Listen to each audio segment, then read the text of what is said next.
When David was 30 years old, he became king of Israel. David was a good king. He followed God. He listened to God. And he talked to God. He even wrote songs about God. We call them psalms, which is a Greek word that means songs. God helped David. First, he helped David defeat the Philistines to keep Israel safe. Then God helped David capture Jerusalem, a big city that was right in the middle of the land God had promised them. With God's help, David made Jerusalem the new capital of Israel, and the place the Israelites would worship God. David promised he would always follow God, and in return, God made a promise to David.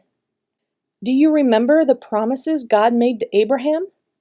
Abraham's kids would become a great nation. They would have their own land, and from Abraham's family, the Israelites, would come a blessing for the whole world. With David as king, Israel really did become a great nation. They were safe in the land God had promised.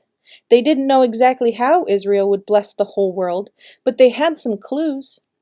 Then God gave David his own special promise. God promised David that someone from his family would rule over God's people, not for a year, or 10 years, or even 100 years. Forever. That sounds a little crazy, doesn't it? How could one family stay on the throne forever? Even David wasn't sure how that would work. And did it have anything to do with the blessing for the whole world? A forever kind of blessing might need a forever kind of king, right? God's rescue plan was getting interesting. David was a good king, but he wasn't perfect. David sinned too. In fact, David did something really terrible. When King David was older, he was looking out from the roof of his palace one day when he saw a woman. The woman's name was Bathsheba, and she was so pretty that King David decided he wanted her to be his wife. That's not a terrible thing, right? Not all by itself.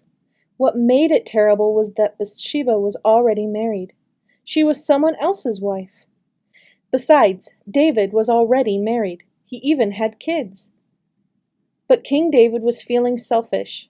He thought to himself, I'm the king, and the king should get whatever he wants.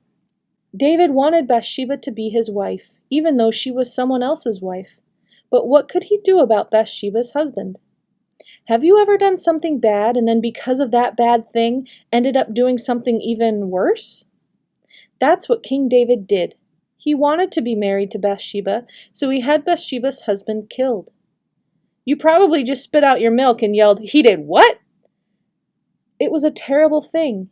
King David hoped nobody would ever find out what he had done. But God knew.